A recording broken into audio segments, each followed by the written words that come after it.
Bismillahirrahmanirrahim. Assalamualaikum warahmatullahi wabarakatuh. Bismillah, alhamdulillah, wassalatu wassalamu ala rasulillah wa ala alihi wa sahbihi wa mawalah. La hawla wa la quwata illa billah. Ma ba'du. Yang Bapak cintai, anak-anak sekalian, semoga kita semua berada dalam sehat walafiat selalu, senantiasa ada dalam rahmat dan ridhonya Allah Subhanahu wa taala. Amin ya Allah ya rabbal alamin. Langsung saja, hari ini pembahasan kita adalah fikih mengenai bersuci dari haid. Bersuci dari haid.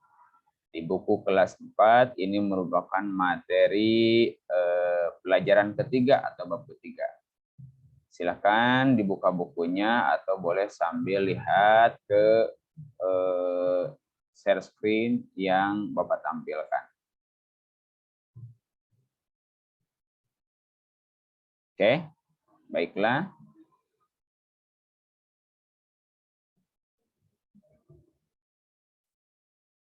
Pertama, kita akan mengetahui apa itu haid. Ya.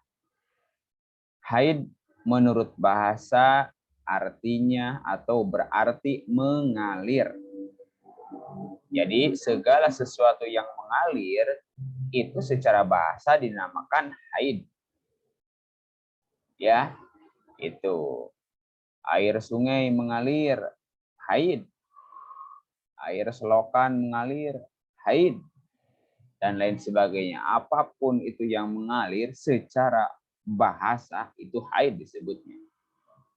Tapi bukan itu yang kita akan bahas di sini, ya, yakni haid menurut arti atau istilah syara atau menurut hukum Islam. Ya.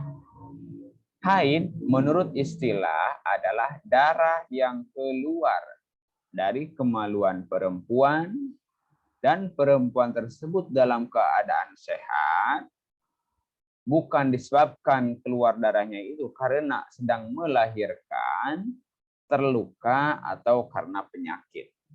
Itu ya, itu yang disebut dengan haid. Sekali lagi, haid adalah darah yang keluar dari kemaluan perempuan dalam keadaan sehat perempuan itu. Artinya bukan sedang melahirkan keluar darahnya, bukan karena terluka, ya. Misalnya, nauzubillah kecelakaan sehingga yang membuat kemaluan perempuan tersebut terluka sehingga berdarah. Bukan itu maksudnya, ya. Atau karena penyakit, ada penyakit sehingga yang menyebabkan perempuan berdarah, keluar darah dari kemaluannya. Bukan itu yang dimaksud, tapi perempuannya benar-benar dalam keadaan sehat, tiba-tiba keluar. Nah, itu yang disebut dengan darah haid. Pak, kenapa darah haid keluar? Di sini alasannya. Darah haid keluar karena sel telur yang ada pada rahim perempuan tidak ada yang membuahi. Ya, itu. Tetapi apabila sel telur yang ada pada perempuan itu ada yang membuahi, maka darah haid itu tidak akan keluar. Dibuahi pakai apa? Ya, jadi dibuahinya nanti sel telur ini oleh sperma dari laki-laki. Ya, ini nanti kalau kalian nanti sudah yang namanya menikah. Kalau sebelum menikah mah pasti perempuan yang sehat itu akan senantiasa rutin setiap bulannya itu akan mengeluarkan yang namanya darah haid.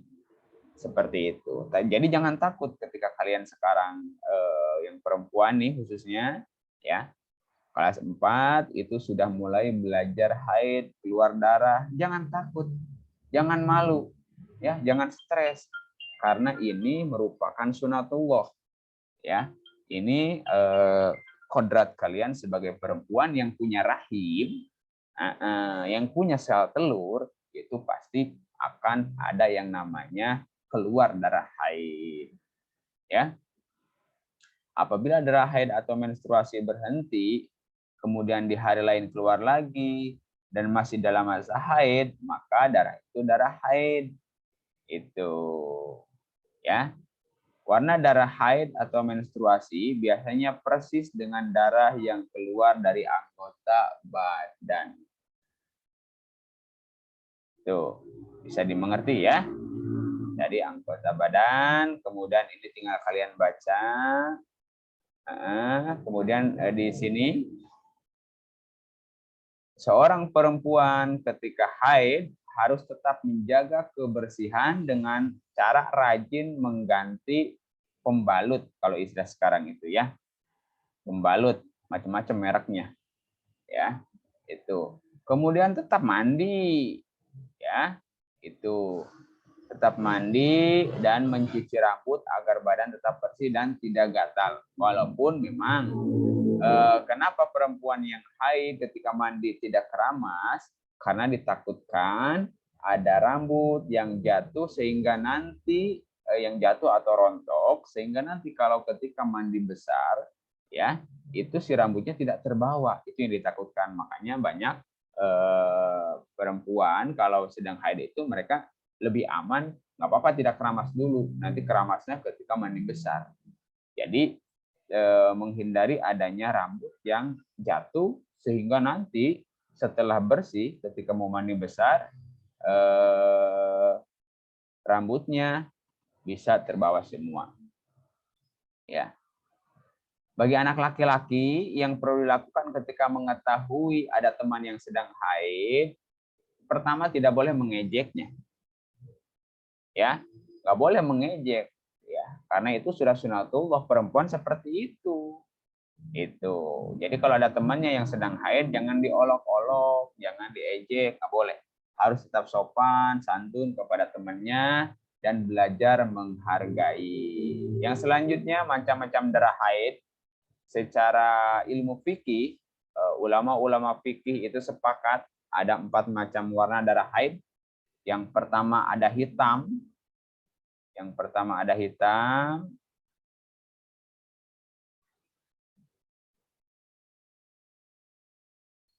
Oke. Yang kedua, sebentar.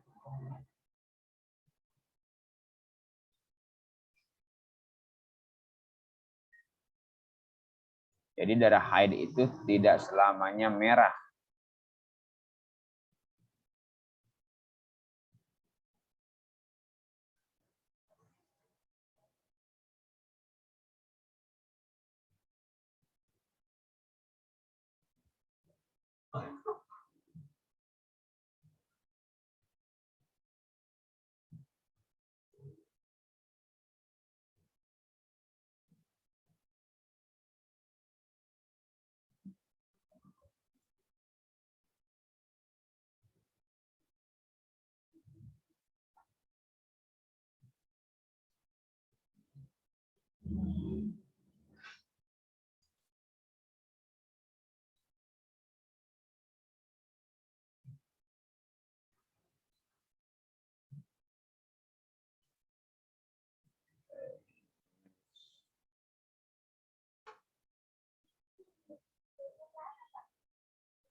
Sebentar.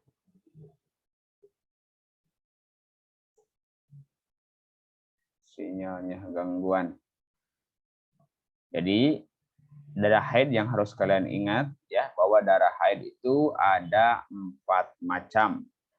Yang pertama ada yang hitam. Jadi ketika keluar darah haid warnanya hitam, kalian jangan kaget ya. Kalian jangan takut karena memang ada sebagian darah haid itu yang berwarna hitam. Kemudian yang kedua,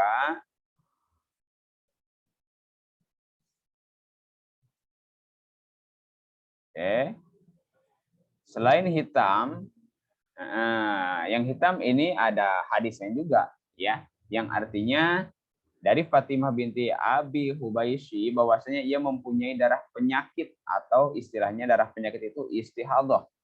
Maka Rasulullah SAW bersabda kepadanya, jika darah haid maka warnanya hitam. Apabila demikian maka hentikanlah sholat, tidak boleh mengerjakan sholat. Oke, yang pertama hitam, yang kedua merah. Darah haid itu ada yang berwarna merah, ini merupakan warna asli dari darah. Yang ketiga, kadang-kadang ada yang warnanya kuning, ya. Kemudian yang keempat, ada yang warnanya keruh, ya, yaitu pertengahan antara warna putih dengan hitam, Jadi ada yang warnanya keruh seperti air yang kotor, agak-agak coklat begitu mungkin ya. Itu apabila haid yang tidak normal, maka darahnya itu akan bergumpal dan warnanya hitam. Itu apabila ketika darah itu keluar dirasakan nyeri, maka darah itu merupakan darah penyakit, ya. Itu jadi nyerinya nyeri yang tidak normal. Kemudian batasan haid, ya. Batasan haid itu yang paling sedikit, ya. Itu ada yang cuma sehari semalam haidnya itu. Jadi ada yang pertama, ya, waktu haid itu, masa haid itu ada yang cuma sehari semalam. Kemudian ada yang 6 sampai 7 hari 7 malam. Ini secara umum, umumnya itu seminggu ya, 6 atau 7 hari. Kemudian ada yang paling lama, yaitu 2 minggu sampai 15 hari. Itu ya. Kalau lebih dari 15 hari itu disebutnya darah penyakit atau istihadah, ya. Jadi setiap bulan yang namanya perempuan yang sudah mulai balik, yang sudah haid itu mempunyai hari sucinya itu atau siklus sucinya itu 25 hari. Setelah 25 hari mereka haid lagi, kemudian bersih. Setelah bersih, hitung lagi 25 hari ketemu 25 hari kurang lebih itu haid lagi. Begitu ya yang namanya perempuan di setiap bulannya. Ya. Kemudian bagaimana tata cara bersuci dari haid? Ya. Haid ini adalah salah satu najis yang dapat menghalangi seorang perempuan untuk melakukan ibadah. Jadi perempuan yang sedang ibadah itu perempuan yang sedang haid itu dilarang sholat. Gak boleh sholat, haram hukumnya malah. Kalau sholat malahan dosa perempuan. Mentang-mentang misalnya mau disebut alim, mau disebut solehah, rajin ibadah, sedang haid pun misalnya mau sholat tidak boleh, haram hukumnya. Ya, nggak apa-apa, itu rukhsah dari Allah. Ya, untuk perempuan khusus, laki-laki nggak ada haid-haidan laki-laki, tidak ada libur sholat laki-laki tidak ada libur puasa, ya mungkin kalau puasa ada ya, kalau kita sedang sakit parah atau sedang bepergian, tapi yang namanya sholat laki-laki tidak ada laki-laki libur sholat, ya walaupun sedang sakit, karena kata Allah kalau sholat itu kalau nggak mampu berdiri duduk, nggak mampu duduk berbaring, nggak mampu berbaring telentang, nggak mampu telentang dengan isyarat, ya nggak mampu dengan isyarat dalam hati atau dengan kedipan mata atau dengan dalam hati. Kalau sudah tidak sanggup dengan dalam hati pun berarti waktunya disolatkan. Gitu. Ya iya tuh kalau udah nggak ingat dalam hati-hati acan mah, ya. Itu seperti itu untuk yang laki-laki ya. Jangan cuma demam sedikit, nggak mau sholat, itu tidak boleh. Ya, jadi perempuan yang sedang haid itu dilarang sholat, puasa, tawaf, megang Quran dan lain sebagainya. Ya, kemudian seorang perempuan kalau sudah bersih dari haid itu diwajibkan untuk mandi besar atau yang namanya mandi wajib. Itu. Hal ini dilakukan untuk menyucikan diri setelah haid agar ibadahnya sah dan diterima Allah Subhanahu wa ta'ala. Silahkan kalian baca hadisnya di sana, ada ya. Seperti itu. Kemudian bagaimana tata cara mandinya? Nih, Bapak langsung bahas tata cara mandinya sesuai tuntunan Rasulullah Shallallahu Alaihi Wasallam. Yang paling pertama siapkan air. Kalau mau mandi ya iya, masa mau pakai pasir, pakai air. Yang kedua sabun, sampo-nya. Dan disunahkan itu wudhu dulu. Wudhu dulu terlebih dahulu sebelum menyiramkan air ke tubuh. Niatnya sudah tahu kan? Nawaitul gusla lirofil hadasil akbari fardholillahi ta'ala. Boleh seperti itu. Ya, atau ada yang lainnya, ada lagi, ya. Yang kedua, menyiramkan air ke kepalanya lalu menggosok-gosoknya dengan kuat sampai ke tempat tumbuhnya rambut biar merata air masuk. Ya, apalagi perempuan yang rambutnya panjang tebal, ya, apalagi sudah seminggu gak mandi, itu harus benar-benar diacak-acak, dipijit-pijit, ya. Itu sunahnya sampai sebanyak 3 kali diulang-ulang terus. Itu untuk tata cara mandinya. Kemudian menyiramkan air ke seluruh badannya, diutamakan anggota badan yang kanan dulu, yang sebelah kanan dulu. Kalau di kamera Bapak sebelah kiri ya.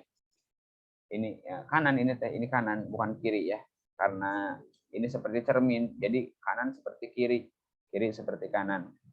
Itu yang kanan dulu ya, setelah kanan baru ke kiri. Kemudian meratakan air ke seluruh badan, jangan sampai ada satu bulu pun di dalam tubuh kita itu yang tidak terkena oleh air. Jangan sampai ada sedikit kulit atau bulu pun yang tidak basah.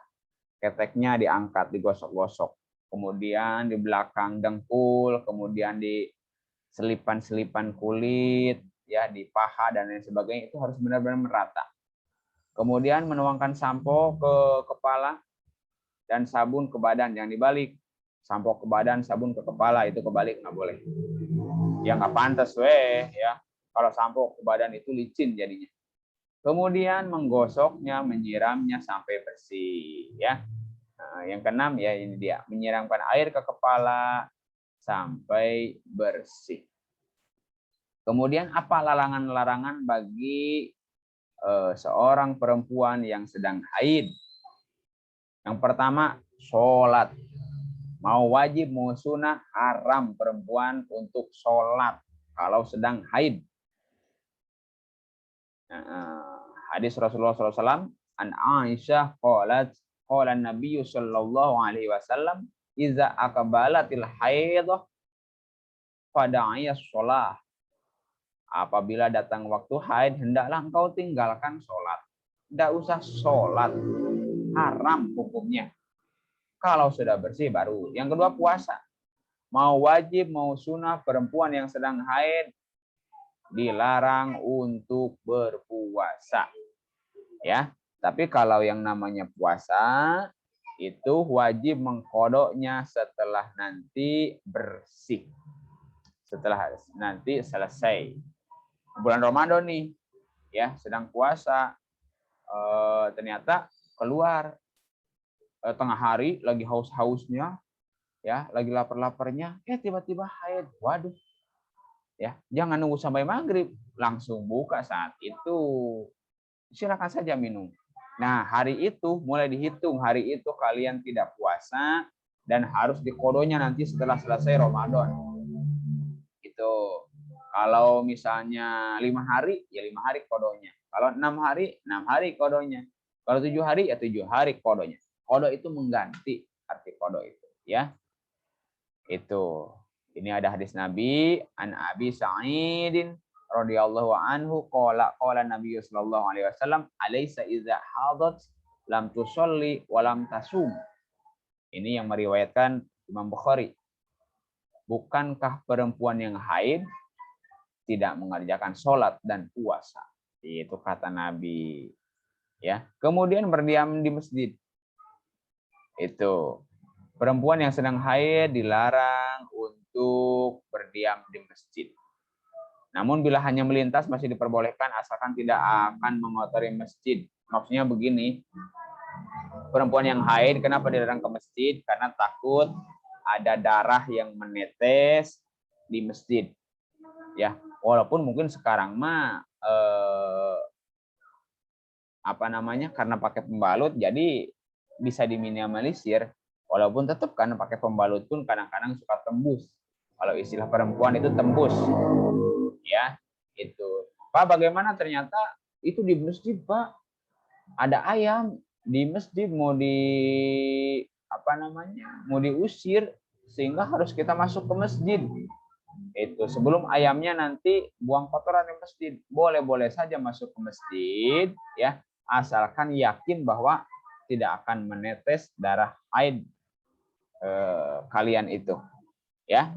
Itu. Yang ketiga, yang pertama dilarang sholat, dilarang puasa, dilarang berdiam diri di masjid. Kemudian yang keempat, tidak diperkenankan membawa dan membaca Al-Quran. Tidak boleh. Perempuan yang sedang haid dilarang membawa atau menyentuh, tidak boleh. Ya, menyentuh pun dilarang, apalagi membawa. Dan membaca tidak boleh. Perempuan yang sedang haid tidak diperkenankan membaca Al-Quran. Ada hadisnya di sana, tinggal kalian baca ya. Kemudian yang kelima, perempuan yang sedang haid itu dilarang untuk melaksanakan tawaf haram keliling Ka'bah. Baik tawaf wajib maupun tawaf sunnah. Nah ini, makanya perempuan, ibu-ibu, atau pokoknya perempuan yang mau umroh atau haji, biasanya dikasih obat. Dikasih obat dari panitia haji dan umroh itu, dikasih obat atau disuntikan obat untuk menahan haid atau mengulur waktu haid. Ya, itu. Kenapa? Dengan tujuan selama di sana itu tidak haid. Karena kalau sudah sampai sana di perempuan dari Indonesia, ya sudah bayar mahal-mahal, udah ngantrinya bertahun-tahun haji itu, ternyata pas nyampe sana, nyampe Mekah, keluar darah haid, otomatis kan tidak bisa tawaf. Yang namanya tidak tawaf berarti haji atau umrohnya tidak sah. Itu ya, makanya disiasati boleh-boleh saja ya untuk mengulur waktu atau menahan darah haid itu keluar selama berada di Mekah tersebut ya. Hadis lengkapnya ada, tinggal kalian baca di sana. Seperti itu. Ini latihannya yang sudah Bapak salin ke Google Form nanti ya. Ini kesimpulannya. Haid menurut bahasa mengalir, haid menurut istilah adalah darah yang keluar dari kemaluan perempuan dalam keadaan sehat, bukan disebabkan melahirkan atau penyakit. Kenapa haid terjadi? Karena sel telur yang ada pada rahim tidak terjadi proses pembuahan. Macam-macam darah haid ada 4, hitam, merah, kuning, keruh. Ya, tidak seperti warna pelangi ya. Merah, kuning, hijau tidak ada. Hanya hitam, merah, kuning, dan keruh. Batasan haid ada yang sehari semalam, ada yang 6 sampai 7 hari, dan batasan maksimal itu 15 hari. Lebih dari 15 hari, maka itu termasuk darah penyakit atau istihadhah. Jika kalian haid sudah 15 hari, belum berhenti juga, maka silahkan pada hari ke-16-nya kalian silahkan untuk sholat, walaupun darah masih keluar, karena itu bukan darah haid lagi, itu sudah darah penyakit. Silahkan kalian puasa, silahkan kalian ngaji Quran, ya, karena kalau sudah 15 hari itu sudah darah istihadhah, darah penyakit. Ya, jika haid terus menerus tidak berhenti, maka darah tersebut merupakan darah penyakit. Seperti itu. Tata cara mandinya sudah Bapak jelaskan tadi ya. Dari mulai menyiapkan air, sampo, lalu berwudu dulu sebelum mandi. Siramkan air ke kepala. menggosok sampai bersih. Menyiramkan air disunahkan ke yang kanan dulu baru yang kiri. Kemudian harus rata ya. Setelah itu pakai sabun, sampo supaya bersih, kemudian membasuhnya sampai kembali bersih. Alhamdulillahirabbil alamin. Ya. Terima kasih untuk semuanya. Mudah-mudahan penjelasan sederhana sepintas yang Bapak jelaskan ini bisa kalian pahami. Kalau ada hal-hal yang belum dipahami, silahkan kalian simpan pertanyaannya, nanti tanyakan ke Bapak ketika pertemuan di Zoom meeting seperti itu. Ya, untuk lebih jelasnya bisa kalian sambil dibaca ulang di buku kalian, sambil nanti mengerjakan tugas yang Bapak sampaikan di Google Form. Terima kasih. Akhirul kalam. Wassalamualaikum warahmatullahi wabarakatuh.